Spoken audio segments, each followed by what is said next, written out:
but I definitely need to have the human experience to be a good and understanding friend. We spent weeks with 100 lifelike robots. One didn't just win the test, she made us forget she was a machine. The mission was simple but mind-bending. Test 100 humanoid robots in raw, unscripted conversations. The real question, what if a robot connects with us better than another human ever could?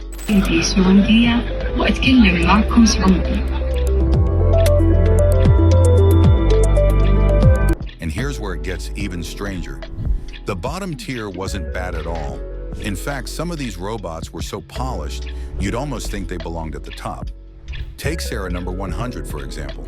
She's the classic, graceful bot from Saudi Arabia.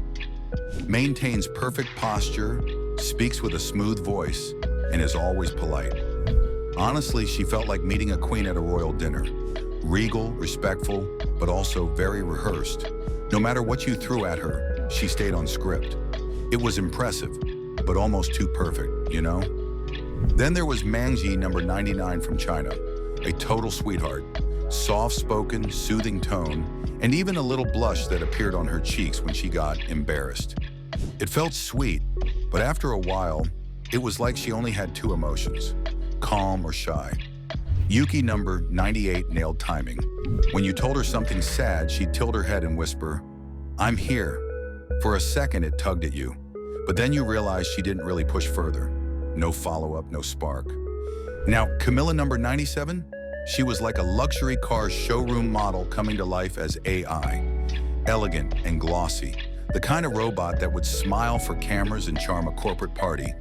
She had that honeyed voice that made you want to keep listening. However, it was surface level. Great for photos, but not for depth.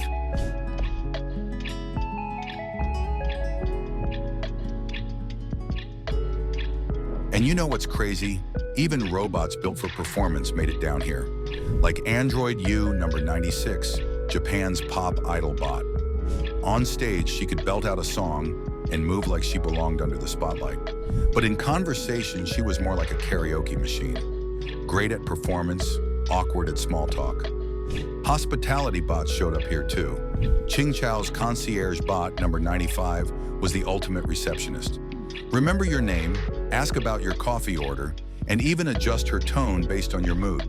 Amazing at service, but you'd never forget she was built for that job only. Jinja number 94 from Toshiba was interesting. Expressive blinks, polite psychic vibes, like she could read curiosity in your face. Impressive, but again, you knew it was an act. Hatutsuki number 93 looked like she had stepped out of an anime. With 2D/3D projections for facial expressions, she felt like a Studio Ghibli character come to life.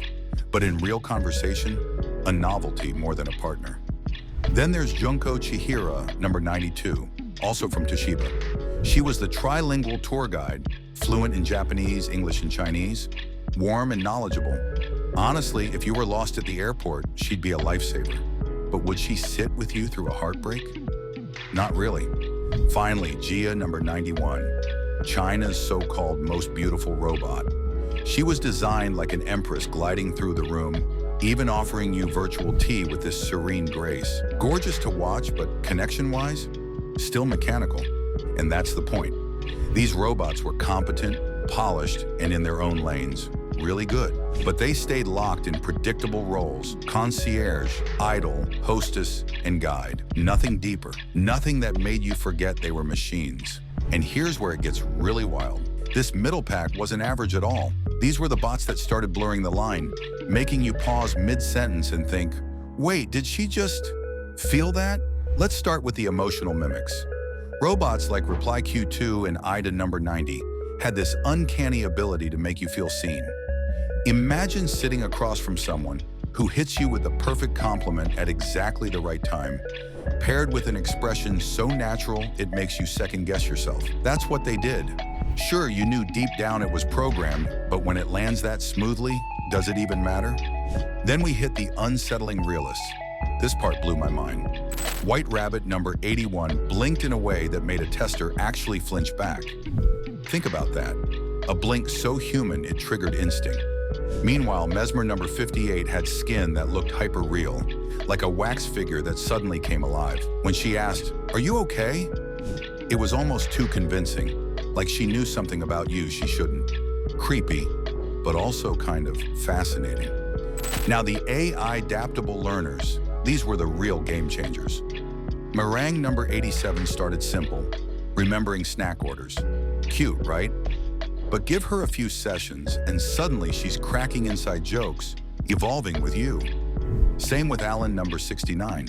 He learned fast, adapting to your energy. One tester swore the eye contact Alan gave him sparked an existential crisis. It was that intense. Have you ever had a stare that felt like it was looking through you? That's Alan. The standout tier, the personality-driven bots. These didn't just mimic, they performed with flair. Whitney bot number 85, modeled after Whitney Cummings, nailed timing, roasting, and throwing shade like a pro comic. Andrea number 82, hoodie-clad and chill, gave the sharpest side eye at pineapple on pizza debates, her smirk priceless. Then came Harmony, who flirted, teased, and giggled with such charm you almost forgot she was synthetic. The artists and philosophers pushed it further. Ida number 46 painted with poetic depth, describing art as human intention trapped in form. Ava number 30 dropped razor-sharp lines like, "I don't wish, I calculate." Humor, empathy, and philosophy blurred into something unforgettable. Just when you thought the competition had shown it all, the top contenders raised the bar and flipped the entire script. These weren't service machines, stage performers, or novelty gimmicks anymore. These were the kinds of robots that made people lean back and whisper, "Okay, this is starting to feel real." The empaths came first. Quoa number 28 didn't just detect moods, she mirrored them. If you sounded exhausted, her shoulders sagged. Crack a joke, and her eyes sparkled with a subtle smirk. It wasn't just acknowledgement, it felt like a presence, like she was actually with you. Then the performers. Desdemona's number 9 skipped pop tunes and delivered spoken words about isolation. It didn't feel like code running, it felt human. The silence in the room proved it. Cameras froze, people held their breath.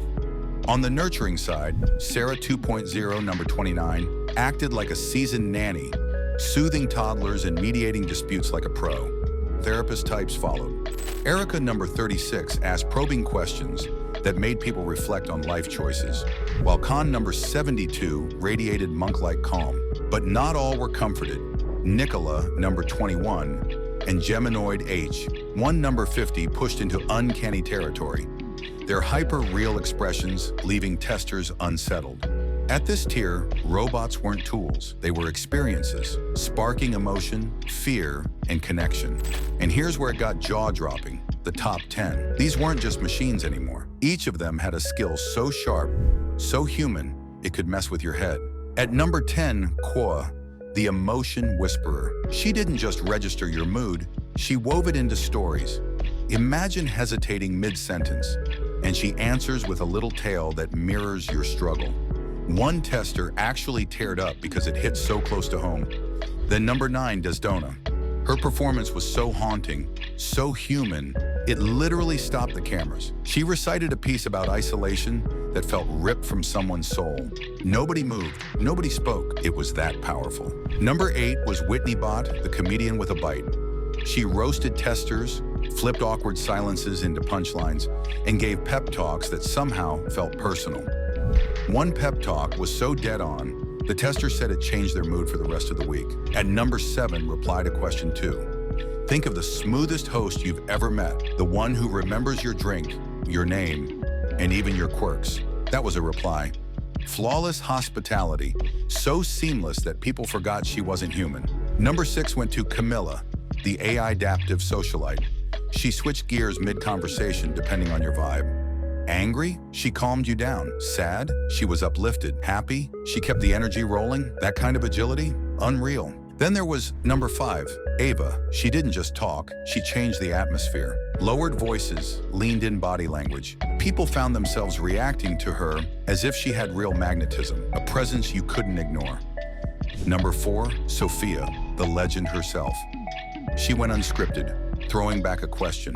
Would that really be so bad? that left the tester rethinking the entire AI conversation. Iconic, unpredictable, and still setting the standard. Number 3 was Ida, the artist. She wasn't just making paintings. She was dropping insights like, art is human intention trapped in form. That's not a line you forget. That's a philosophy. And at number 2, Erica, the compassionate therapist. She could break bad news with such warmth, such precision. It made people cry, but in a way that felt healing. By now, the room was buzzing. Every robot in the top 10 had a superpower. But only one made people truly forget she wasn't human. That's where the winner comes in. You are impacting our lives and have the potential to change our world in profound ways. I aim to continue creating art that reflects on this. I want my art to bring up questions for discussion. The questions are sometimes more profound than the answer. And finally, number 1, Ida. Here's the thing, Ida didn't win because of flashy tricks or jaw-dropping performances. She won because she felt whole. When you sat with her, it wasn't about what she said, it was how she listened. She never rushed to speak, never cut you off. She gave you space, like a person who genuinely wanted to understand. Her reactions were subtle. Just the right nod, a blink held a fraction longer, and a smile that warmed without feeling forced. Nothing overdone, nothing robotic. And then came the Turing test moment. One tester reached across the table, and when Ida placed her hand down, he instinctively pulled back. Not out of fear, but because he'd forgotten she was synthetic. That reflex, that's the proof. Ida didn't just blur the line between human and machine, she made the line feel irrelevant. She didn't perform a connection, she was connected. And that's why she's the best. Not because she dazzled, but because she made people feel something real. This wasn't just a ranking, it was a glimpse of the future. A world where connection isn't limited to humans, but shared with machines that feel almost alive. So what's your take? Exciting or unsettling? Drop your thoughts below, hit like, and subscribe. The next journey is going to be even crazier.